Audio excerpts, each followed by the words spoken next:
ਸਤਿ ਸ਼੍ਰੀ ਅਕਾਲ ਜੀ। ਮੈਂ ਲਵਪ੍ਰੀਤ ਕੌਰ ਹਾਜ਼ਰ ਹਾਂ ਜੀ ਰਵਿੰਦਰ ਰਵੀ ਦੁਆਰਾ ਲਿਖੀ ਗਈ ਕਹਾਣੀ ਲੈ ਕੇ। ਆਓ ਆਪਾਂ ਸ਼ੁਰੂ ਕਰਦੇ ਹਾਂ। ਗੁਰਮੁਖ ਸਿੰਘ ਬਹੁਤ ਹੀ ਸਾਊ ਤੇ ਮਿਹਨਤੀ ਇਨਸਾਨ ਸੀਗਾ।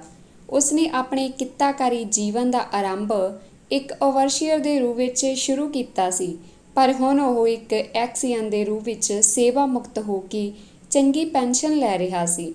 ਉਸਦੀ ਪਤਨੀ ਗੁਰਜੀਤ ਵੀ ਅਧਿਆਪਕ ਤੋਂ ਤਰੱਕੀ ਕਰਦੀ ਸਰਕਾਰੀ ਸਕੂਲ ਦੀ ਪ੍ਰਿੰਸੀਪਲ ਦੇ ਰੂਪ ਵਿੱਚ ਰਿਟਾਇਰ ਹੋਈ ਸੀ। ਉਸ ਨੂੰ ਵੀ ਚੰਗੀ ਚੋਖੀ ਪੈਨਸ਼ਨ ਮਿਲ ਜਾਂਦੀ ਸੀ। ਰਹਿੰਦੇ ਉਹ ਜਲੰਧਰ ਹੀ ਸਨ, ਪਰ 30-35 ਮੀਲ ਦੇ ਫਾਸਲੇ ਉੱਤੇ ਗੁਰਮੁਖ ਸਿੰਘ ਦਾ ਜੱਦੀ ਪਿੰਡ ਝਿੰਗੜਾਂ ਸੀ, ਜ਼ਿਲ੍ਹਾ ਨਵਾਂ ਸ਼ਹਿਰ ਵਿੱਚ। ਇੱਥੇ ਉਹਨਾਂ ਦਾ ਘਰ ਤੇ ਹਵੇਲੀ ਸਨ। 10-12 ਏਕੜ ਜ਼ਮੀਨ ਵੀ ਸੀ। ਉਸਦੇ ਠੇਕੇ ਦੇ ਵੀ ਚੰਗੇ ਪੈਸੇ ਆ ਜਾਂਦੇ ਸਨ। ਕੁਝ ਖੱਤਿਆਂ ਵਿੱਚ ਉਹ ਲੋੜ ਲਈ ਕਣਕ ਜਾਂ ਕੋਈ ਹੋਰ ਫਸਲ ਵੀ ਬਿਜਵਾ ਲੈਂਦੇ ਸਨ। ਇਸ ਤਰ੍ਹਾਂ ਮਹੀਨੇ ਵਿੱਚ 1-2 ਵਾਰ ਪਿੰਡ ਆਉਣ ਜਾਣ ਬਣਿਆ ਰਹਿੰਦਾ ਸੀ। ਉਸਦੇ ਕੁਝ ਮਿੱਤਰ ਅਤੇ ਸ਼ਰੀਕ ਜਾਂ ਰਿਸ਼ਤੇਦਾਰ ਵੀ ਪਿੰਡ ਹੀ ਰਹਿੰਦੇ ਸਨ। ਪਿੰਡ ਆਉਂਦਾ ਤਾਂ ਮੇਲਾ ਗੇਲਾ ਵੀ ਹੋ ਜਾਂਦਾ ਤੇ ਪੁਰਾਣੀਆਂ ਯਾਦਾਂ ਵੀ ਤਾਜ਼ਾ ਹੋ ਜਾਂਦੀਆਂ। ਜਲੰਧਰ ਵਿੱਚ ਉਸਦੀ ਬੜੀ ਹੀ ਆਲੀਸ਼ਾਨ ਵੱਡੀ ਸਾਰੀ ਕੋਠੀ ਸੀ, ਜਿਸ ਦਾ ਇੱਕ ਹਿੱਸਾ ਜੋ ਬਣਾਇਆ ਹੀ ਕਿਰਾਏਦਾਰਾਂ ਲਈ ਸੀ, ਸਦਾ ਕਿਰਾਏ ਉੱਤੇ ਚੜ੍ਹਿਆ ਰਹਿੰਦਾ। ਉਹਨਾਂ ਕੋਲ 4 ਬੈੱਡਰੂਮ ਸਨ, 4 ਬਾਥਰੂਮ, ਰਸੋਈ, ਡਾਈਨਿੰਗ ਹਾਲ ਤੇ ਡਰਾਇੰਗ ਰੂਮ ਆ। ਸਟੋਰ ਤੇ ਕੱਪੜੇ ਧੋਣ ਵਾਲੀਆਂ ਮਸ਼ੀਨਾਂ ਲਈ ਅਲੱਗਾ ਕਮਰੇ ਸਨ। ਕਾਰ ਲਈ ਵੱਡੀ ਖੁੱਲ੍ਹੀ ਗੈਰੇਜ ਸੀ। ਨੌਕਰ ਲਈ ਬਾਹਰ ਹਰੇ ਘਾਹ ਤੇ ਫੁੱਲਾਂ ਵਾਲੇ ਲਾਅਨ ਦੇ ਅੰਤ ਉੱਤੇ ਨੌਕਰਾਂ ਵਾਲਾ ਕੁਆਰਟਰ ਬਣਿਆ ਹੋਇਆ ਸੀ। ਗੁਰਮੁਖ ਸਿੰਘ ਕੋਲ ਬਲੈਰੋ SUV ਸੀ। ਆਪ ਉਸਨੇ ਕਦੇ ਕਾਰ ਨਹੀਂ ਸੀ ਚਲਾਈ, ਸਿੱਖੀ ਵੀ ਨਹੀਂ ਸੀ। ਇਸ ਕੰਮ ਲਈ ਪੱਕਾ ਡਰਾਈਵਰ ਰੱਖਿਆ ਹੋਇਆ ਸੀ, ਜੋ ਘਰ ਵਿੱਚ ਨੌਕਰ ਦਾ ਕੰਮ ਵੀ ਕਰਦਾ ਸੀ। ਕੁਝ ਵਰ੍ਹਿਆਂ ਬਾਅਦ ਉਸਦਾ ਵਿਆਹ ਹੋ ਗਿਆ ਤਾਂ ਉਸਦੀ ਵਹੁਟੀ ਵੀ ਘਰ ਦੇ ਕੰਮ ਵਿੱਚ ਗੁਰਮੁਖ ਦੀ ਪਤਨੀ ਗੁਰਜੀਤ ਦਾ ਹੱਥ ਵਟਾਉਣ ਲੱਗ ਪਈ। ਉਹ ਇੱਕ ਤਰ੍ਹਾਂ ਨਾਲ ਉਹਨਾਂ ਦੋਹਾਂ ਦੇ ਦੁੱਖ ਸੁੱਖ ਦੇ ਸਾਥੀ ਤੇ ਘਰ ਦੇ ਜੀਅ ਹੀ ਬਣ ਗਏ ਸਨ। ਭਾਂਡੇ ਮਾਂਜਣ ਵਾਲੀ ਪਹਿਲਾਂ ਭਾਂਡੇ ਮਾਂਜ ਧੋ ਜਾਂਦੀ ਸੀ। ਗੁਰਮੁਖ ਸਿੰਘ ਦੀ ਕੋਠੀ ਵਿੱਚ ਪਹਿਲਾਂ ਪੱਖਿਆਂ ਤੇ ਫਿਰ ਕੂਲਰਾਂ ਨਾਲ ਗਰਮੀ ਤੋਂ ਛੁਟਕਾਰਾ ਪਾ ਲਿਆ ਜਾਂਦਾ ਸੀ, ਪਰ ਹੁਣ ਉਸਨੇ ਏਅਰ ਕੰਡੀਸ਼ਨਰ ਲਗਵਾ ਲਿਆ ਸੀ। ਸਿਆਲ ਲਈ ਹੀਟਿੰਗ ਦਾ ਵਿਸ਼ੇਸ਼ ਪ੍ਰਬੰਧ ਸੀ। ਜ਼ਿੰਦਗੀ ਦੀਆਂ ਸਭ ਸੰਭਵ ਸੁਵਿਧਾਵਾਂ ਤੇ ਸੁੱਖ ਉਸਨੂੰ ਪ੍ਰਾਪਤ ਸਨ। ਗੁਰਮੁਖ ਸਿੰਘ ਦੇ 2 ਬੱਚੇ ਸਨ। ਪੁੱਤਰ ਕੈਨੇਡਾ ਵਿੱਚ ਸੀ ਤੇ ਪੁੱਤਰੀ ਨਿਊਜ਼ੀਲੈਂਡ ਵਿੱਚ। ਇੱਕ ਭੈਣ ਸਣੇ ਪਰਿਵਾਰ ਆਸਟ੍ਰੇਲੀਆ ਜਾ ਵਸੀ ਸੀ ਤੇ ਦੂਜੀ ਇੰਗਲੈਂਡ।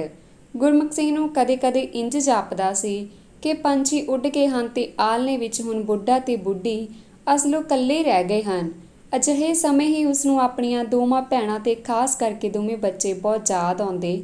ਉਸਦੀ ਦਾਦੀ ਲੰਮੀ ਬਿਮਾਰੀ ਤੋਂ ਬਾਅਦ ਮੰਜੇ ਉੱਤੇ ਹੱਡੀਆਂ ਰਗੜ ਮਰੀ ਸੀ। ਉਸਦਾ ਪਿਸ਼ਾਬ ਕੱਪੜਿਆਂ ਦੇ ਵਿੱਚ ਹੀ ਨਿਕਲ ਜਾਂਦਾ। ਉਸਦੀ ਯਾਦਾਸ਼ਤ ਬਿਲਕੁਲ ਜਾ ਚੁੱਕੀ ਸੀ ਅਤੇ ਉਹ ਕਿਸੇ ਨੂੰ ਵੀ ਨਹੀਂ ਸੀ ਪਛਾਣਦੀ। ਮਰਨ ਤੋਂ ਪਹਿਲਾਂ ਉਹ 2 ਮਹੀਨੇ ਕੋਮਾ ਵਿੱਚ ਰਹੀ ਸੀ। ਜਦੋਂ ਮਰੀ ਤਾਂ ਗਲੂਕੋਜ਼, ਦਵਾਈਆਂ ਤੇ ਭੋਜਨ ਦੇਣ ਵਾਲੀਆਂ ਨਾਲੀਆਂ ਤੇ ਬੋਤਲਾਂ ਉਸਦੇ ਸਰੀਰ ਨੂੰ ਉਸੇ ਤਰ੍ਹਾਂ ਹੀ ਲੱਗੀਆਂ ਹੋਈਆਂ ਸਨ। ਗੁਰਮੁਖ ਸਿੰਘ ਨੂੰ ਜਦੋਂ ਕਿਤੇ ਅੱਜ ਵੀ ਇਹ ਮੰਜ਼ਰ ਯਾਦ ਆਉਂਦਾ ਤਾਂ ਉਹ ਇਸ ਤਰ੍ਹਾਂ ਦੀ ਮੌਤ ਦੇ ਭੈ ਨਾਲ ਸਿਰ ਤੋਂ ਲੈ ਕੇ ਪੈਰਾਂ ਤੱਕ ਕੰਬ ਜਾਂਦਾ। ਉਸਦੇ ਬਾਬਾ ਜੀ ਤੇ ਪਿਤਾ ਜੀ ਦੀ ਵੀ ਮੌਤ ਵੀ ਥੋੜ੍ਹੇ ਬਹੁਤੇ ਵਖਰੇਵੇਂ ਨਾਲ ਉਸਦੀ ਦਾਦੀ ਦੀ ਮੌਤ ਵਰਗੀ ਦੁਖਦਾਇਕ, ਹੱਡ ਰਗੜਵੀਂ ਤੇ ਭਿਆਨਕ ਸੀ। ਅਜਿਹੇ ਸਮੇਂ ਹੀ ਗੁਰਮੁਖ ਸਿੰਘ ਨੂੰ ਆਪਣੀਆਂ ਦੋਵੇਂ ਭੈਣਾਂ ਬਹੁਤ ਯਾਦ ਆਉਂਦੀਆਂ। ਪੁੱਤਰ ਤੇ ਧੀ ਵੀ ਬਹੁਤ ਯਾਦ ਆਉਂਦੇ। ਆਪਣੀ ਮਾਂ ਬਹੁਤ ਯਾਦ ਆਉਂਦੀ। ਉਸਦੀ ਮਾਂ ਦੀ ਮੌਤ ਦੀ ਵੀ ਅਚਾਨਕ ਸਟ੍ਰੋਕ ਕਾਰਨ ਹੋਈ। ਦਿਮਾਗ ਦੀ ਕੋਈ ਨਸ ਫਟ ਗਈ। ਉਸਨੂੰ ਅਧਰੰਗ ਹੋ ਗਿਆ। ਉਸਨੇ ਬਹੁਤਾ ਚਿਰ ਮੰਜੇ ਉੱਤੇ ਹੱਡੀਆਂ ਨਾ ਰਗੜੀਆਂ। 5-6 ਮਹੀਨੇ ਬਾਅਦ ਹੀ ਦਿਲ ਦਾ ਦੌਰਾ ਪਿਆ ਤੇ ਉਹ ਮਰ ਗਏ। ਗੁਰਮੁਖ ਸਿੰਘ ਉਸ ਦਿਨ ਬਹੁਤ ਉਦਾਸ ਤੇ ਇਕੱਲਾ ਹੋ ਗਿਆ ਸੀ। ਦਾਦੀ ਉਸਦੀ ਮਾਂ ਤੋਂ ਪਹਿਲਾਂ ਮਰ ਚੁੱਕੀ ਸੀ ਅਤੇ ਪਿਤਾ ਤੇ ਦਾਦੇ ਦੀ ਮੌਤ ਮਾਂ ਤੋਂ ਬਾਅਦ ਹੋਈ ਸੀ। ਇਲਾਜ ਕਰਨ ਤੇ ਉਹਨਾਂ ਦੀ ਜ਼ਿੰਦਗੀ ਬਚਾਉਣ ਲਈ ਗੁਰਮੁਖ ਸਿੰਘ ਨੇ ਕੋਈ ਕਸਰ ਨਹੀਂ ਸੀ ਛੱਡੀ। ਪਾਣੀ ਵਾਂਗ ਰੁਪਈਆ ਬਹਾਇਆ ਸੀ। ਕਹਿੰਦੇ ਨੇ ਕਿ ਜਦੋਂ ਪੈਸਾ ਹੋਣ ਤਾਂ ਘਰ ਵੀ ਹਸਪਤਾਲ ਵਿੱਚ ਬਦਲ ਸਕਦਾ ਹੈ। ਜਦੋਂ ਵੀ ਕੋਈ ਬਿਮਾਰ ਹੁੰਦਾ ਰਿਹਾ, ਘਰ ਦਾ ਇੱਕ ਕਮਰਾ ਹਸਪਤਾਲ ਵਿੱਚ ਬਦਲ ਜਾਂਦਾ। ਡਾਕਟਰ ਤੇ ਨਰਸ ਰੋਜ਼ ਲੋੜ ਅਨੁਸਾਰ ਘਰ ਆਉਂਦੇ। ਹਸਪਤਾਲ ਦੀਆਂ ਸਾਰੀਆਂ ਸੁਵਿਧਾਵਾਂ ਘਰ ਵਿੱਚ ਹੀ ਮੁਹੱਈਆ ਕਰਦੇ। ਇਸੇ ਤਰ੍ਹਾਂ ਗੁਰਮੁਖ ਸਿੰਘ ਨੂੰ ਵੀ ਇਹਨਾਂ ਸਭ ਦੀ ਸੇਵਾ ਸੰਭਾਲ ਦਾ ਮੌਕਾ ਮਿਲ ਜਾਂਦਾ। ਉਸਦੀ ਪਤਨੀ ਗੁਰਜੀਤ ਵੀ ਜੇ ਲੋੜ ਪੈਂਦੀ ਤਾਂ ਛੁੱਟੀ ਲੈ ਕੇ ਵੀ ਸੇਵਾ ਵਿੱਚ ਜੁਟੀ ਰਹਿੰਦੀ। ਖਰਚ ਦੀ ਉਹਨਾਂ ਨੂੰ ਕੋਈ ਤੰਗੀ ਨਹੀਂ ਸੀ। ਦਾਦਾ ਜੀ ਸੂਬੇਦਾਰ ਰਿਟਾਇਰ ਹੋਏ ਸਨ। ਉਹਨਾਂ ਦੀ ਪੈਨਸ਼ਨ ਤੇ ਉਹਨਾਂ ਦੋਹਾਂ ਪਤੀ ਪਤਨੀ ਦੀਆਂ ਤਨਖਾਹਾਂ ਵੀ ਕਾਫੀ ਸਨ। ਇੰਨਾ ਪੈਸਾ ਹੋਣ ਦੇ ਬਾਵਜੂਦ ਵੀ ਗੁਰਮੁਖ ਸਿੰਘ ਨਾ ਉਹਨਾਂ ਦੀ ਬਿਮਾਰੀ ਨੂੰ ਠੱਲ ਪਾ ਸਕਿਆ ਤੇ ਨਾ ਹੀ ਉਹਨਾਂ ਨੂੰ ਬਚਾ ਸਕਿਆ। ਉਸਦੇ ਵੇਖਦਿਆਂ ਹੀ ਉਹ ਸਭ ਇੱਕ ਇੱਕ ਕਰਕੇ ਉਸਦੇ ਹੱਥਾਂ ਵਿੱਚ ਮਰ ਗਏ। ਹਰ ਵਾਰ ਉਹ ਬਹੁਤ ਰੋਇਆ, ਬਹੁਤ ਕਲਪਿਆ, ਪਰ ਮੌਤ ਅਟਲ ਸੀ। ਇਸ ਅਟਲ ਮੌਤ ਬਾਰੇ ਸੋਚ ਕੇ ਹੀ ਉਸਨੂੰ ਆਪਣਾ ਪੁੱਤਰ ਬਹੁਤ ਯਾਦ ਆਉਂਦਾ। ਉਸਦੀ ਇਹ ਪ੍ਰਬਲ ਇੱਛਾ ਸੀ ਕਿ ਉਹਦੇ ਵਾਂਗ ਹੀ ਉਹਦਾ ਪੁੱਤਰ ਵੀ ਇਸ ਆਖਰੀ ਤੇ ਅਟਲ ਸਮੇਂ ਉਸਦੀ ਤੇ ਉਸਦੀ ਪਤਨੀ ਦੀ ਦੇਖਭਾਲ ਕਰੇ। ਉਹਨਾਂ ਦੋਹਾਂ ਦੇ ਪ੍ਰਾਣ ਉਸਦੇ ਹੱਥਾਂ ਵਿੱਚ ਹੀ ਪੂਰੇ ਹੋਣ। ਉਸਦਾ ਪੁੱਤਰ ਉਹਨਾਂ ਉੱਤੇ ਚਿੱਠੀਆਂ ਤੇ ਫੋਨਾਂ ਰਾਹੀਂ ਜ਼ੋਰ ਪਾਉਂਦਾ ਰਿਹਾ ਸੀ ਕਿ ਹੁਣ ਉਹ ਪੱਕੀ ਇਮੀਗ੍ਰੇਸ਼ਨ ਲੈ ਕੇ ਹੀ ਕੈਨੇਡਾ ਆ ਜਾਣ ਤੇ ਉਸਦੇ ਕੋਲ ਰਹਿਣ। ਪਹਿਲਾਂ ਤਾਂ ਗੁਰਮੁਖ ਸਿੰਘ ਕੋਲ ਇਹ ਬਹਾਨਾ ਸੀ ਕਿ ਉਹ ਰਿਟਾਇਰਮੈਂਟ ਤੋਂ ਬਾਅਦ ਪੈਨਸ਼ਨ ਲੈ ਕੇ ਫਿਰ ਹੀ ਕੈਨੇਡਾ ਆਉਣ ਬਾਰੇ ਸੋਚ ਸਕਦਾ ਹੈ। ਗੁਰਜੀਤ ਵੀ ਰਿਟਾਇਰ ਹੋਣ ਉਪਰੰਤ ਹੀ ਕੈਨੇਡਾ ਜਾਣਾ ਚਾਹੁੰਦੀ ਸੀ। ਹੁਣ ਉਹ ਦੋਵੇਂ ਰਿਟਾਇਰ ਹੋ ਚੁੱਕੇ ਸਨ ਤੇ ਉਹਨਾਂ ਕੋਲ ਹੋਰ ਕੋਈ ਬਹਾਨਾ ਨਹੀਂ ਸੀ ਬਚਿਆ। ਹੁਣ ਤਾਂ ਉਸਦੇ ਪੁੱਤਰ ਨੇ ਕੈਨੇਡਾ ਵਿੱਚ ਘਰ ਵੀ ਲੈ ਲਿਆ ਸੀ। ਉੱਪਰਲਾ ਹਿੱਸਾ ਕਿਰਾਏ ਉੱਤੇ ਦਿੱਤਾ ਹੋਇਆ ਸੀ ਤੇ ਦੋਵੇਂ ਪਤੀ ਪਤਨੀ ਆਪ ਹੇਠਾਂ ਬੇਸਮੈਂਟ ਵਿੱਚ ਰਹਿੰਦੇ ਸਨ। ਇਸ ਤਰ੍ਹਾਂ ਘਰ ਦੀ ਕਿਸ਼ਤ ਸੌਖੀ ਤੁਰੀ ਰਹਿੰਦੀ ਸੀ। ਫਾਰਮਾਂ ਤੇ ਹੋਰ ਘੱਟ ਮਜ਼ਦੂਰੀ ਵਾਲੇ ਕੰਮਾਂ ਵਿੱਚ ਧੱਕੇ ਖਾਣ ਤੋਂ ਬਾਅਦ ਹੁਣ ਉਸਦਾ ਪੁੱਤਰ ਮਰਚੈਂਟ ਨੇਵੀ ਵਿੱਚ ਭਰਤੀ ਹੋ ਕੇ ਚੰਗੀ ਤਨਖਾਹ ਲੈ ਰਿਹਾ ਸੀ। ਉਸਦੀ ਨੂੰਹ ਵੀ ਕਿਸੇ ਬੈਂਕ ਵਿੱਚ ਚੰਗੀ ਨੌਕਰੀ ਉੱਤੇ ਸੀ। ਗੁਰਮੁਖ ਸਿੰਘ ਤੇ ਗੁਰਜੀਤ ਜੱਕੋ ਤੱਕੀ ਵਿੱਚ ਹੀ ਇਮੀਗ੍ਰੇਸ਼ਨ ਲੈ ਕੇ ਕੈਨੇਡਾ ਪਹੁੰਚ ਗਏ। ਨਵੰਬਰ ਦੇ ਹਲਕੀ ਸਰਦੀ ਵਾਲੇ ਦਿਨ ਸਨ। ਸਿਆਲ ਦੀਆਂ ਬਰਫ਼ਾਂ ਨੇ ਅਜੇ ਆਪਣਾ ਨਜ਼ਾਰਾ ਨਹੀਂ ਸੀ ਬੰਨ੍ਹਿਆ। ਉਸਦੇ ਪੁੱਤਰ ਸਰਮੁਖ ਨੇ ਮਹੀਨੇ ਭਰ ਦੀਆਂ ਛੁੱਟੀਆਂ ਲੈ ਰੱਖੀਆਂ ਸਨ। ਆਪਣੇ ਮਾਂ-ਬਾਪ ਨੂੰ ਉਸਨੇ ਵਿਕਟੋਰੀਆ, ਸਿਆਟਲ, ਵੈਨਕੂਵਰ ਤੇ ਸੈਲਾਨੀ ਖਿੱਚ ਵਾਲੇ ਸਥਾਨਾਂ ਦੀ ਖੂਬ ਸੈਰ ਕਰਵਾਈ। ਉਸਦੀ ਨੂੰਹ ਪ੍ਰਭਜੋਤ ਨੇ ਵੀ ਉਹਨਾਂ ਦੀ ਖੂਬ ਸੇਵਾ ਕੀਤੀ। ਸਰਮੁਖ ਨਾਲ ਘੁੰਮਦਿਆਂ ਸੈਰ ਕਰਦਿਆਂ ਇੱਕ ਮਹੀਨਾ ਜਿਵੇਂ ਮੇਲੇ ਜਿਹੇ ਵਿੱਚ ਬੀਤ ਗਿਆ। ਸਰਮੁਖ ਵਾਪਸ ਆਪਣੇ ਕੰਮ ਉੱਤੇ ਜਾ ਲੱਗਾ। ਪ੍ਰਭਜੋਤ ਵੀ ਆਪਣੀ ਨੌਕਰੀ ਉੱਤੇ ਚਲੇ ਜਾਂਦੇ। ਘਰ ਗੁਰਮੁਖ ਸਿੰਘ ਤੇ ਉਸਦੀ ਪਤਨੀ ਇਕੱਲੇ ਹੀ ਰਹਿ ਜਾਂਦੇ। ਉਹਨਾਂ ਦੋਨਾਂ ਕੋਲ ਇੱਕ ਬੈਡਰੂਮ ਸੀ, ਦੂਜਾ ਪ੍ਰਭਜੋਤ ਕੋਲ ਸੀਗਾ। ਇੱਕ ਬਾਥਰੂਮ ਤੇ ਡਰਾਇੰਗ ਰੂਮ ਦੇ ਨਾਲ ਲੱਗਦਾ ਬਣਿਆ ਹੋਇਆ ਕਿਚਨ ਤੇ ਡਾਈਨਿੰਗ ਤਾਂ ਜਿੱਥੇ ਇੱਕ ਮੇਜ਼ ਦੁਆਲੇ 6 ਕੁਰਸੀਆਂ ਰੱਖੀਆਂ ਹੋਈਆਂ ਸਨ। ਉਹਨਾਂ ਦਾ ਆਲਣਾ ਬਹੁਤ ਛੋਟਾ ਤੇ ਬਹੁਤ ਤੰਗ ਹੋ ਗਿਆ ਸੀ। ਨੌਕਰ ਤੇ ਨੌਕਰਾਨੀ ਵੀ ਨਹੀਂ ਸਨ, ਮਾਲੀ ਵੀ ਨਹੀਂ ਸੀ, ਨਾ ਕਾਰ ਸੀ ਨਾ ਡਰਾਈਵਰ। ਇੱਕੋ ਕਾਰ ਸੀ ਜੋ ਪ੍ਰਭਜੋਤ ਲੈ ਜਾਂਦੀ ਸੀ। ਕਾਰ ਤਾਂ ਗੁਰਮੁਖ ਸਿੰਘ ਨੇ ਚਲਾਉਣੀ ਹੀ ਨਹੀਂ ਸਿੱਖੀ ਸੀ ਤੇ ਹੁਣ 66-67 ਸਾਲ ਦੀ ਉਮਰ ਵਿੱਚ ਕਾਰ ਸਿੱਖਣ ਲਈ ਨਾ ਉਸ ਕੋਲ ਹਿੰਮਤ ਸੀ ਤੇ ਨਾ ਹੀ ਹੌਸਲਾ। ਇੰਨੇ ਤੰਗ ਥਾਂ ਵਿੱਚ ਉਹ ਪਹਿਲਾਂ ਕਦੇ ਨਹੀਂ ਸਨ ਰਹੇ। ਘਰ ਵਿੱਚ ਨਿੱਕੇ ਮੋਟੇ ਕੰਮ ਵੀ ਉਹਨਾਂ ਲਈ ਨੌਕਰ ਹੀ ਕਰਦੇ ਰਹੇ ਸਨ। ਇੱਥੇ ਕਿਸੇ ਨੂੰ ਕੋਈ ਮਿਲਦਾ ਗਿਲਦਾ ਵੀ ਬਹੁਤ ਘੱਟ ਸੀ। ਵੇਲੇ ਹੀ ਨਹੀਂ ਸੀ ਘਰਾਂ ਤੇ ਕਾਰਾਂ ਦੀਆਂ ਕਿਸ਼ਤਾਂ ਤੋਰਨ ਤੇ ਹੋਰ ਖਰਚੇ ਕਰਨ ਲਈ। ਸਭ ਨੂੰ ਜੇ 7 ਨਹੀਂ ਤਾਂ ਹਫ਼ਤੇ ਵਿੱਚ 6 ਦਿਨ 10-12 ਘੰਟੇ ਰੋਜ਼ ਕੰਮ ਕਰਨਾ ਪੈਂਦਾ ਸੀ। ਕਈ 2-2 ਨੌਕਰੀਆਂ ਕਰਦੇ ਸਨ, ਪਰ 2-2 ਨੌਕਰੀਆਂ ਕਰਨ ਦੇ ਬਾਵਜੂਦ ਵੀ ਗੁਜ਼ਾਰਾ ਬਹੁਤ ਮੁਸ਼ਕਿਲ ਨਾਲ ਹੁੰਦਾ ਸੀ। ਬੁੱਢੇ ਠੇਰੇ ਤੱਕ ਘਰਾਂ ਦੇ ਤੰਗ ਮਾਹੌਲ ਵਿੱਚ ਪਈ ਕੈਦ ਹੀ ਭੁਗਤ ਰਹੇ ਸਨ। ਨਵਾਂ ਸ਼ਹਿਰ, ਨਵੇਂ ਤੇ ਅਣਜਾਣ ਰਸਤੇ, ਕਾਰ ਤੋਂ ਭਾਵ ਬਿਨਾਂ ਪੈਰਾਂ ਤੋਂ ਉਹ ਜਾਣ ਵੀ ਕਿੱਥੇ। ਪੰਜਾਬੀ ਵਿੱਚ ਟੀਵੀ ਤੇ ਰੇਡੀਓ ਪ੍ਰੋਗਰਾਮ ਹਰ ਵੇਲੇ ਲੱਗੇ ਰਹਿੰਦੇ। ਪੰਜਾਬੀ ਦੀਆਂ ਬਹੁਤ ਸਾਰੀਆਂ ਮੁਫਤ ਮਿਲਦੀਆਂ ਇਸ਼ਤਿਹਾਰੀਆਂ ਜਿਹੀਆਂ ਅਖਬਾਰਾਂ ਹਰ ਹਫ਼ਤੇ ਪ੍ਰਭਜੋਤ ਗਰੋਸਰੀ ਲੈਣ ਗਈ ਆਪਣੇ ਸਹੁਰੇ ਤੇ ਸੱਸ ਦੇ ਪੜ੍ਹਨ ਲਈ ਚੁੱਕ ਲਿਆਉਂਦੀ। ਬਾਹਰ ਬਰਫ਼ ਤੋਂ ਸੜਕਾਂ ਉੱਤੇ ਆਈਸ ਬਣਨ ਲੱਗ ਪਈ ਸੀ। ਇਸ ਤਿਲਕਮੀ ਆਈਸ ਤੋਂ ਤਿਲਕ ਕੇ ਗੋਡੇ ਗਿੱਟੇ ਭਨਵਾਉਣ ਜਾਂ ਮੂੰਹ ਮੱਥਾ ਸਜਾਉਣ ਦੀ ਗੁਰਮੁਖ ਸਿੰਘ ਨੂੰ ਕੋਈ ਇੱਛਾ ਨਹੀਂ ਸੀ। ਮੀਡੀਆ ਦੀਆਂ ਖਬਰਾਂ ਵੀ ਘਰੋਗੀ ਹਿੰਸਾ, ਨੂੰਹਾਂ ਦੇ ਕਤਲ, ਚੁਣ ਕੇ ਮਾਰੇ ਗਏ ਨੌਜਵਾਨਾਂ ਦੇ ਗੈਂਗਸਟਾਈਲ ਕਤਲ, ਛੋਟੀਆਂ ਬੱਚੀਆਂ ਦੇ ਅਗਵਾ ਉਪਰੰਤ ਉਹਨਾਂ ਨਾਲ ਜ਼ਬਰ ਜਨਾਹ ਤੇ ਆਤਮ ਹੱਤਿਆਵਾਂ ਆਦਿ ਵੇਰਵਿਆਂ ਨਾਲ ਹੀ ਭਰੀਆਂ ਹੁੰਦੀਆਂ। ਗਬਨ, ਰਿਸ਼ਵਤਖੋਰੀ, ਧੋਖਾਧੜੀ, ਡਾਕਿਆਂ, ਚੋਰੀਆਂ ਤੇ ਕੁੱਟ ਕਟਾਪੇ ਦੀਆਂ ਖਬਰਾਂ ਵੀ ਮੀਡੀਆ ਉੱਤੇ ਖੂਬ ਨਸ਼ਰ ਹੁੰਦੀਆਂ। ਗੁਰਮੁਖ ਸਿੰਘ ਤੇ ਗੁਰਜੀਤ ਇਹ ਸਭ ਕੁਝ ਅਖਬਾਰਾਂ ਵਿੱਚ ਪੜ੍ਹਦੇ, ਰੇਡੀਓ ਤੋਂ ਸੁਣਦੇ। ਤੇ ਟੀਵੀ ਉੱਤੇ ਵੇਖਦੇ ਹੋਏ ਸੋਚਦੇ, ਇਹ ਅਸੀਂ ਕਿੱਥੇ ਆ ਗਏ ਹਾਂ, ਜਿੱਥੇ ਬੁੱਢੀਆਂ ਤੀਵੀਆਂ ਦੇ ਬਟੂਏ ਦਿਨ ਦਿਹਾੜੇ ਖੋ ਕੇ ਉਹਨਾਂ ਨੂੰ ਮਾਰ ਕੁੱਟ ਕੇ ਧਰਤੀ ਉੱਤੇ ਪਟਕਾ ਕੇ ਮਾਰਿਆ ਜਾਂਦਾ ਹੈ। ਇਹ ਕਿਹੜਾ ਦੇਸ਼ ਹੈ? ਸਰਮੁਖ ਨੇ ਆਪਣੇ ਨੇਵੀ ਦੇ ਮਿਸ਼ਨ 'ਤੇ ਗਿਆ ਹੋਇਆ ਸੀ। ਉਸਨੇ 3 ਮਹੀਨਿਆਂ ਤੋਂ ਬਾਅਦ ਹੀ ਪਰਤਣਾ ਸੀ। ਉਂਝ ਫੋਨ ਉੱਤੇ ਗੁਰਮੁਖ ਸਿੰਘ ਦੀ ਉਸ ਨਾਲ ਅਕਸਰ ਗੱਲ ਹੁੰਦੀ ਰਹਿੰਦੀ।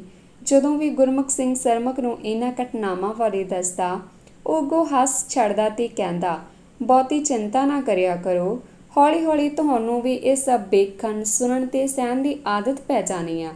ਪਹਿਲਾਂ ਪਹਿਲ ਸਭ ਨੂੰ ਇਹ ਓਪਰਾ ਤੇ ਖਤਰਨਾਕ ਜਾਪਦਾ ਹੈ, ਫਿਰ ਸਭ ਇਸ ਜ਼ਿੰਦਗੀ ਦਾ ਹਿੱਸਾ ਬਣ ਜਾਂਦੇ ਹਨ। ਇਹਨਾਂ ਦਿਨਾਂ ਵਿੱਚ ਹੀ ਗੁਰਮੁਖ ਸਿੰਘ ਨੇ ਇੱਕ ਹੋਰ ਖਬਰ ਪੜ੍ਹੀ, ਸੁਣੀ ਤੇ ਟੀਵੀ ਉੱਤੇ ਵੇਖੀ।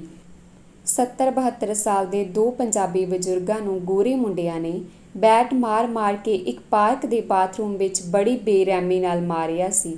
ਇਹਨਾਂ ਵਿੱਚੋਂ ਇੱਕ ਮੌਕੇ ਉੱਤੇ ਹੀ ਦਮ ਤੋੜ ਗਿਆ ਸੀ ਤੇ ਦੂਜਾ ਕਈ ਦਿਨ ਹਸਪਤਾਲ ਵਿੱਚ ਰਹਿ ਕੇ ਰਹਿੰਦੀ ਜ਼ਿੰਦਗੀ ਲਈ ਅਪਾਹਿਜ ਹੋ ਗਿਆ ਸੀ। ਇੱਕ ਗੋਰੇ 80 ਸਾਲਾਂ ਦੇ ਬਜ਼ੁਰਗ ਨੂੰ ਨਸ਼ੀਲੇ ਪਦਾਰਥਾਂ ਦੇ ਇੱਕ ਵੈਲੀ ਨੇ ਉਸਦੇ ਘਰ ਵਿੱਚ ਕੁੱਟ-ਕੁੱਟ ਕੇ ਨੀਲਾ ਪੀਲਾ ਕਰਕੇ ਸੁੱਟ ਦਿੱਤਾ। ਉਹ ਉਸਦੇ ਸਾਰੇ ਪੈਸੇ ਤੇ ਹੋਰ ਕੀਮਤੀ ਸਮਾਨ ਖੋਹ ਕੇ ਲੈ ਗਿਆ ਸੀ। ਗੁਰਮੁਖ ਸਿੰਘ ਸੋਚ ਰਿਹਾ ਸੀ ਕਿ ਇਹ ਘਰਾਂ ਦੇ ਦਰਵਾਜ਼ੇ ਵੀ ਲੱਕੜੀ ਦੇ ਬਣੇ ਹੋਏ ਹਨ, ਧੱਕਾ ਮਾਰੋ ਤਾਂ ਖੁੱਲ੍ਹ ਜਾਂ ਟੁੱਟ ਜਾਂਦੇ ਹਨ। ਤਾਕੀਆਂ ਦੇ ਸ਼ੀਸ਼ੇ ਤੋੜ ਕੇ ਜਦੋਂ ਮਰਜ਼ੀ ਹੈ ਘਰ ਵਿੱਚ ਦਾਖਲ ਹੋ ਜਾਵੋ। ਘਰ ਵਿੱਚ ਵਧੇਰੇ ਸਮਾਂ ਗੁਰਮੁਖ ਸਿੰਘ ਤੇ ਗੁਰਜੀਤ ਹੀ ਇਕੱਲੇ ਰਹਿੰਦੇ ਸਨ। ਇੱਥੇ ਕਿਸੇ ਕਿਸਮ ਦੀ ਕੋਈ ਸੁਰੱਖਿਆ ਨਹੀਂ ਸੀ। ਜ਼ਰੂਰਤ ਪੈਣ ਉੱਤੇ ਗੁਆਂਢੀ ਵੀ ਬੂਹੇ ਬੰਦ ਕਰ ਲੈਂਦੇ ਸਨ। ਕੋਈ ਵੀ ਕਿਸੇ ਦੀ ਸਹਾਇਤਾ ਨਹੀਂ ਸੀ ਕਰਦਾ। ਇਹਨਾਂ ਦਿਨਾਂ ਵਿੱਚ ਹੀ ਗੁਰਮੁਖ ਸਿੰਘ ਨੂੰ ਪ੍ਰੋਸਟੇਟ ਤੇ ਬਲੈਡਰ ਦੀ ਇਨਫੈਕਸ਼ਨ ਹੋ ਗਈ। ਕਾਂਬਾ ਲੱਗ ਕੇ 102-3 ਡਿਗਰੀ ਦਾ ਬੜਾ ਹੀ ਤੇਜ਼ ਬੁਖਾਰ ਹੋ ਗਿਆ। ਗੁਰਜੀਤ ਨੇ ਪ੍ਰਭਜੋਤ ਨੂੰ ਕਿਹਾ ਕਿ ਗੁਰਮੁਖ ਸਿੰਘ ਨੂੰ ਡਾਕਟਰ ਦੇ ਲਿਜਾਣਾ ਚਾਹੀਦਾ ਹੈ। ਅੱਗੋਂ ਪ੍ਰਭਜੋਤ ਨੇ ਉਸ ਨੂੰ ਟਾਈਨੇਨੋਲ ਦਿੱਤੀ ਤੇ ਕਿਹਾ ਕਿ ਇਸ ਨਾਲ ਬੁਖਾਰ ਉਤਰ ਜਾਏਗਾ ਤੇ ਆਪਣੇ ਕੰਮ ਤੇ ਚਲੀ ਗਈ। ਬੈਂਕ ਪਹੁੰਚ ਕੇ ਉਸਨੇ ਗੁਰਮੁਖ ਸਿੰਘ ਦਾ ਹਾਲ ਚਾਲ ਪੁੱਛਿਆ ਤੇ ਕਿਹਾ, ਤੁਹਾਡੀ ਅਜੇ ਮੈਡੀਕਲ ਕਵਰੇਜ ਨਹੀਂ ਹੈ, ਤੁਹਾਡੇ ਇੱਥੇ ਆਉਣ ਤੋਂ 3 ਮਹੀਨੇ ਬਾਅਦ ਇਹ ਸ਼ੁਰੂ ਹੋਣੀ ਹੈ। ਤਦ ਤੱਕ ਡਾਕਟਰ ਤੇ ਹਸਪਤਾਲ ਦੇ ਪੈਸੇ ਆਪ ਦੇਣੇ ਪੈਣਗੇ। ਪ੍ਰਾਈਵੇਟ ਇਲਾਜ ਇੱਥੇ ਬਹੁਤ ਮਹਿੰਗਾ ਹੈ। ਜੇ ਹਸਪਤਾਲ ਵਿੱਚ ਰਹਿਣਾ ਪੈ ਗਿਆ ਤਾਂ ਦਿਵਾਲਾ ਨਿਕਲ ਜਾਏਗਾ, ਸਭ ਕੁਝ ਵਿਕ ਜਾਏਗਾ। ਮਹੀਨੇ ਦੀ ਤਾਂ ਗੱਲ ਹੈ, ਫਿਰ ਕਵਰੇਜ ਸ਼ੁਰੂ ਹੋ ਜਾਵੇਗੀ। ਫਿਰ ਭਾਵੇਂ 3 ਮਹੀਨੇ ਹੀ ਹਸਪਤਾਲ ਵਿੱਚ ਰਹੋ। ਪਰ ਪੁੱਤਰ, ਇਸ ਤੋਂ ਪਹਿਲਾਂ ਕਿ ਗੁਰਮੁਖ ਸਿੰਘ ਆਪਣੀ ਗੱਲ ਪੂਰੀ ਕਰਦਾ, ਪ੍ਰਭਜੋਤ ਨੇ ਕਿਹਾ, ਤੁਸੀਂ ਮੈਨੂੰ ਦੱਸੋ ਕਿ ਇੰਡੀਆ ਵਿੱਚ ਤੁਸੀਂ ਕਿਹੜੀ ਦਵਾਈ ਖਾਂਦੇ ਸੀ? ਇੱਥੇ ਸਾਡਾ ਇੱਕ ਪੰਜਾਬੀ ਡਾਕਟਰ ਵਾਕਿਫ ਹੈ, ਮੈਂ ਉਸ ਕੋਲੋਂ ਆਪਣੇ ਲਈ ਉਹ ਦਵਾਈ ਲਿਖਵਾ ਕੇ ਲੈ ਆਉਂਦੀ ਹਾਂ। ਗੁਰਜੀਤ ਨੇ ਗੁਰਮੁਖ ਸਿੰਘ ਤੋਂ ਫੋਨ ਪਹਿਲਾਂ ਹੀ ਫੜਿਆ ਹੋਇਆ ਸੀ। ਉਸਨੇ ਪ੍ਰਭਜੋਤ ਨੂੰ ਕਿਹਾ, ਕੋਈ ਨਹੀਂ ਬੇਟਾ, ਤੂੰ ਚਿੰਤਾ ਨਾ ਕਰ, ਉਹ ਦਵਾਈ ਇਹਨਾਂ ਦੇ ਕੋਲ ਹੈ, ਡਾਕਟਰ ਦੇ ਨਾਲ ਲਿਜਾਣ ਲਈ ਦੇ ਦਿੱਤੀ ਸੀ। ਗੁਰਮੁਖ ਸਿੰਘ ਨੇ ਸ਼ੁਕਰ ਤੇ ਧੰਨਵਾਦ ਕੀਤਾ ਉਸ ਭਾਰਤੀ ਮਿੱਤਰ ਡਾਕਟਰ ਦਾ, ਜਿਸ ਨੇ ਉਸਨੂੰ ਸਭ ਦਵਾਈਆਂ 2-3 ਮਹੀਨਿਆਂ ਜੋਗੀਆਂ ਨਾਲ ਲੈ ਕੇ ਜਾਣ ਦੀ ਹਦਾਇਤ ਕੀਤੀ ਸੀ। ਦੂਜੇ ਤੀਜੇ ਦਿਨ ਸ਼ਨਿਚਰਵਾਰ ਦੀ ਪ੍ਰਭਜੋਤ ਨੂੰ ਛੁੱਟੀ ਸੀ। ਉਹ ਗੁਰਮੁਖ ਸਿੰਘ ਤੇ ਗੁਰਜੀਤ ਨੂੰ ਨਾਲ ਲੈ ਕੇ ਆਪਣੇ ਰਿਸ਼ਤੇਦਾਰਾਂ ਦੀ ਖਬਰ ਲੈਣ ਵਿਰਧ ਘਰ ਆ ਗਈ। ਇੱਥੇ ਪ੍ਰਭਜੋਤ ਦੇ ਨਾਨਾ ਨਾਨੀ ਤੇ ਉਹਨਾਂ ਦੇ ਪੁੱਤਰ ਦਾ ਸਹੁਰਾ ਦਾਖਲ ਸਨ। ਇਹ ਤਿੰਨੇ ਆਪਣੀ ਯਾਦਾਸ਼ਤ ਖੋ ਚੁੱਕੇ ਸਨ। ਇਹਨਾਂ ਨੂੰ ਡਾਇਪਰ ਲਾ ਕੇ ਮੰਜਿਆਂ ਉੱਤੇ ਲੰਮੇ ਪਾਇਆ ਹੋਇਆ ਸੀ। ਇਹਨਾਂ ਨੂੰ ਆਏ ਗਏ ਦੀ ਕੋਈ ਪਛਾਣ ਤੇ ਸੁਰਤ ਸੋਝੀ ਨਹੀਂ ਸੀ। ਬਿਰਧ ਘਰ ਦਾ ਸਟਾਫ ਗੋਰੇ ਗੋਰੀਆਂ ਦਾ ਸੀ। ਕੁਝ ਹੋਰ ਪੰਜਾਬੀ ਬਿਰਧਾਂ ਨੂੰ ਉਹ ਅੰਗਰੇਜ਼ੀ ਵਿੱਚ ਕੁਝ ਕਹਿੰਦੇ, ਅੱਗੋਂ ਉਹ ਬਿਨਾਂ ਸਮਝਿਆਂ ਹੀ ਕਮਲਿਆਂ ਵਾਂਗ ਸਿਰ ਮਾਰਦੇ ਹੋਏ ਯਾ ਕਹਿਣ ਦਾ ਯਤਨ ਕਰਦੇ। ਕਿਸੇ ਦੇ ਪੱਲੇ ਕੁਝ ਨਾ ਪੈਂਦਾ। ਗੁਰਮੁਖ ਸਿੰਘ ਲਈ ਇਹ ਨਜ਼ਾਰਾ ਵੀ ਅੱਖਾਂ ਖੋਲ੍ਹਣ ਵਾਲਾ ਹੀ ਸੀ। ਹੁਣ ਪੰਜਾਬ ਵਿੱਚ ਵੀ ਬਿਰਧ ਘਰ ਖੁੱਲ੍ਹ ਚੁੱਕੇ ਹਨ, ਵਧੀਆ ਤੋਂ ਵਧੀਆ ਤੇ ਗੁਜ਼ਾਰੇ ਜੋਗੇ ਜਾਂ ਘਟੀਆ ਵੀ। ਇੱਥੇ ਸਾਰਾ ਕੰਮਕਾਰ, ਵਿਹਾਰ ਤੇ ਬੋਲਚਾਲੀ ਪੰਜਾਬੀ ਵਿੱਚ ਹੁੰਦੇ ਸਨ। ਕਾਮਿਆਂ ਨੂੰ ਕੁਝ ਇਨਾਮ ਆ ਦੇ ਕੇ ਉਚੇਚੀ ਸੰਭਾਲ ਤੇ ਸੇਵਾ ਵੀ ਸੰਭਵ ਸੀ। ਵਾਪਸੀ ਉੱਤੇ ਪ੍ਰਭਜੋਤ ਦੱਸ ਰਹੀ ਸੀ ਕਿ ਹੁਣ ਇਸ ਤੋਂ ਬਿਨਾਂ ਕੋਈ ਚਾਰਾ ਨਹੀਂ ਸੀ। ਸਭ ਕੰਮਾਂ ਵਿੱਚ ਰੁੱਝੇ ਹੋਏ ਸਨ, ਕਿਸੇ ਕੋਲ ਇਹਨਾਂ ਨੂੰ ਸੰਭਾਲਣ ਦੀ ਵੇਲ ਹੀ ਨਹੀਂ ਸੀ। ਟੀਵੀ, ਰੇਡੀਓ ਤੇ ਅਖਬਾਰਾਂ ਰਾਹੀਂ ਤੇ ਫਿਰ ਅੱਖਾਂ ਨਾਲ ਸਭ ਕੁਝ ਵੇਖ ਕੇ ਗੁਰਮੁਖ ਸਿੰਘ ਨੂੰ ਇਹ ਮਹਿਸੂਸ ਹੋ ਰਿਹਾ ਸੀ ਕਿ ਉਹ ਇੱਥੇ ਸੁਰੱਖਿਅਤ ਨਹੀਂ ਸੀ। ਲਗਾਤਾਰ ਭੈ ਦੀ ਅਵਸਥਾ ਵਿੱਚੋਂ ਲੰਘ ਰਿਹਾ ਸੀ। ਚਿੰਤਾ ਵਿੱਚ ਘਿਰ ਗਿਆ ਸੀ। ਇੱਕ ਚੱਕਰਵਿਊਹ ਵਿੱਚ ਫਸ ਗਿਆ ਸੀ ਕਿ ਇਸ ਚੱਕਰਵਿਊਹ ਵਿੱਚੋਂ ਬਚ ਨਿਕਲਣਾ ਸੰਭਵ ਹੈ? ਜੇ ਹੈ ਤਾਂ ਕਿਵੇਂ? ਕਦੋਂ? ਇਹਨਾਂ ਦਿਨਾਂ ਵਿੱਚ ਸਰਮੁਖ ਦਾ ਸਮੁੰਦਰੀ ਜਹਾਜ਼ ਵੈਨਕੂਵਰ ਦੇ ਘਾਟ ਉੱਤੇ ਆ ਲੱਗਾ। ਉਸਦੇ 2 ਹਫ਼ਤੇ ਵਿਹਲੇ ਹੋ ਗਏ ਅਤੇ ਉਹ ਆਪਣੀ ਮਾਂ-ਬਾਪ ਤੇ ਪਤਨੀ ਕੋਲ ਰਹਿਣ ਆ ਗਿਆ। ਗੁਰਮੁਖ ਸਿੰਘ ਨੇ ਪੁੱਤਰ ਨੂੰ ਗੱਲ ਤੋਰਦਿਆਂ ਆਖਿਆ, ਇੱਥੇ ਬੇਘਰਿਆਂ ਦੀ ਬਹੁਤ ਵੱਡੀ ਸਮੱਸਿਆ ਹੈ। ਸਿਆਲ ਵਿੱਚ ਕਈ ਸੜਕਾਂ ਉੱਤੇ ਲੰਮੇ ਪਈ ਠੰਡ ਨਾਲ ਆਕੜ ਕੇ ਮਰ ਜਾਂਦੇ ਹਨ। ਇਹਨਾਂ 'ਚੋਂ ਬਹੁਤੇ ਵੈਲੀ ਹਨ।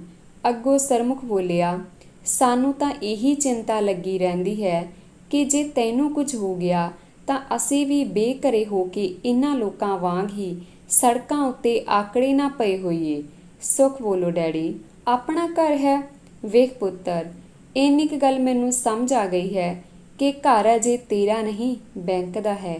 ਜੇ ਤੈਨੂੰ ਕੁਝ ਹੋ ਗਿਆ ਤਾਂ ਮੇਰੇ ਵਿੱਚ ਇਸ ਉਮਰੇ ਇੰਨੀ ਹਿੰਮਤ ਨਹੀਂ ਕਿ ਮੈਂ ਮੁੜ ਕੇ ਫਿਰ ਆਪਣੇ ਜੀਵਨ ਦਾ ਸੰਘਰਸ਼ ਸ਼ੁਰੂ ਕਰ ਸਕਾਂ ਤੇ ਤੇਰੇ ਘਰ ਦੀਆਂ ਕਿਸ਼ਤਾਂ ਆਪਣੇ ਮਰਨ ਤੱਕ ਦੇਈ ਜਾਵਾਂ। ਡੈਡੀ, ਇੰਜ ਹੋਣਾ ਹੀ ਨਹੀਂ ਤੇ ਨਾਲੇ 10 ਸਾਲਾਂ ਤਾਈਂ ਤਾਂ ਤੁਹਾਡੇ ਦੋਹਾਂ ਦੇ ਬੁਢਾਪੇ ਦੀ ਪੈਨਸ਼ਨ ਵੀ ਲੱਗ ਜਾਣੀ ਆ। ਸਰਮੁਖ ਬੋਲਿਆ, 10 ਸਾਲ ਕਿਹਨੇ ਵੇਖਣੇ ਹਨ ਪੁੱਤਰ? ਉਂਝ ਵੀ ਸਾਨੂੰ ਕੋਈ ਲਾਲਚ ਨਹੀਂ। ਬਹੁਤ ਕੁਝ ਹੈ ਸਾਡੇ ਕੋਲ ਭਾਰਤ ਵਿੱਚ। ਜੋ ਕੁਝ ਸਾਨੂੰ ਚਾਹੀਦਾ ਹੈ ਉਹ ਇੱਥੇ ਮਿਲ ਨਹੀਂ ਸਕਦਾ। ਬਹੁਤ ਕੁਝ ਬਦਲ ਚੁੱਕਾ ਹੈ। ਆਪਣੀ ਮੌਤ ਦੇ ਘਟਣ ਦੇ ਨਿਰੰਤਰ ਭੈ ਹੇਠ ਜੀਣਾ ਬਹੁਤ ਮੁਸ਼ਕਿਲ ਹੈ ਪੁੱਤਰ। ਜਾਪਦਾ ਹੈ ਕਿ ਜਦੋਂ ਦਿਨ ਚੜ੍ਹਦਾ ਤਾਂ ਸਾਨੂੰ ਇੱਥੋਂ ਦੇ ਖੂਨ ਖਰਾਬੇ ਤੇ ਮਾਰ ਧਾੜ ਵਾਲੇ ਚੁਗਿਰਦੇ ਵਿੱਚ ਇੱਕ ਨਵਾਂ ਫਾਹਾ ਲੱਗ ਜਾਂਦਾ ਹੈ। ਅਸੀਂ ਹੌਲੀ-ਹੌਲੀ ਇੱਕ ਧੀਮੀ ਮੌਤ ਮਰ ਰਹੇ ਹਾਂ ਹਰ ਰੋਜ਼। ਡੈਡੀ, ਤੁਸੀਂ ਕਹੋ ਜਿਹੀਆਂ ਗੱਲਾਂ ਕਰਦੇ ਹੋ? ਇੱਥੇ ਫਿਕਰ ਵਾਲੀ ਐਸੀ ਕੋਈ ਗੱਲ ਹੈ ਹੀ ਨਹੀਂ। ਵੇਖ ਪੁੱਤਰ, ਹੁਣ ਭਾਰਤ ਵਿੱਚ ਬਿਰਧ ਘਰ ਬਣ ਗਏ ਹਨ। ਉਹਨਾਂ ਵਿੱਚ ਸਾਡੀ ਆਪਣੀ ਬੋਲੀ ਬੋਲੀ ਜਾਂਦੀ ਹੈ। ਖਾਣ ਪੀਣ ਤੇ ਸੱਭਿਆਚਾਰਕ ਰੀਤਾਂ ਸਭ ਪੰਜਾਬੀ ਹਨ।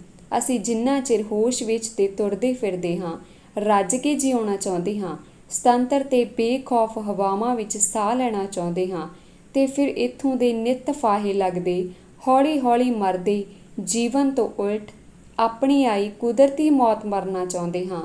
ਪੁੱਤਰ, ਇਹ ਸਾਡਾ ਦੇਸ਼ ਨਹੀਂ ਹੈ ਤੇ ਦੇਸ਼ ਉਹ ਹੁੰਦਾ ਹੈ ਜਿੱਥੇ ਕਿਸੇ ਦਾ ਮਨ ਵਸਦਾ ਹੋਵੇ। ਆਖਦਿਆਂ ਗੁਰਮੁਖ ਸਿੰਘ ਨੇ ਸਰਮੁਖ ਨੂੰ ਆਪਣੀ ਗਲਵੱਕੜੀ ਵਿੱਚ ਲੈ ਲਿਆ। ਗੁਰਜੀਤ ਨੇ ਸਰਮੁਖ ਨੂੰ ਦੱਸਿਆ, ਤੇਰੇ ਆਉਣ ਬਾਰੇ ਜਾਣ ਕੇ ਤੇਰੇ ਡੈਡੀ ਨੇ ਇੰਡੀਆ ਦੇ 2 ਹਵਾਈ ਟਿਕਟ ਲੈ ਲਏ ਸਨ। ਹੁਣ ਕੁਝ ਦਿਨ ਤੇਰੇ ਨਾਲ ਘੁੰਮਾਂ ਫਿਰਾਂਗੇ ਤੇ ਫਿਰ ਆਪਣੇ ਦੇਸ਼ ਪੰਜਾਬ ਚਲੇ ਜਾਵਾਂਗੇ। ਸਰਮੁਖ ਤੇ ਗੁਰਜੀਤ ਦੀਆਂ ਅੱਖਾਂ ਵਿੱਚ ਅੱਥਰੂ ਝਲਕ ਆਈ ਸਨ। ਧੰਨਵਾਦ ਜੀ। ਜੇਕਰ ਤੁਹਾਨੂੰ ਸਾਡੀਆਂ ਕਹਾਣੀਆਂ ਵਧੀਆ ਲੱਗਦੀਆਂ ਨੇ, ਪਲੀਜ਼ ਲਾਈਕ ਕਰਿਆ ਕਰੋ, ਸ਼ੇਅਰ ਕਰਿਆ ਕਰੋ ਤੇ ਕਮੈਂਟ ਕਰਕੇ ਜ਼ਰੂਰ ਦੱਸਿਆ ਕਰੋ ਕਿ ਤੁਹਾਨੂੰ ਕਹਾਣੀ ਕਿੱਦਾਂ ਦੀ ਲੱਗੀ।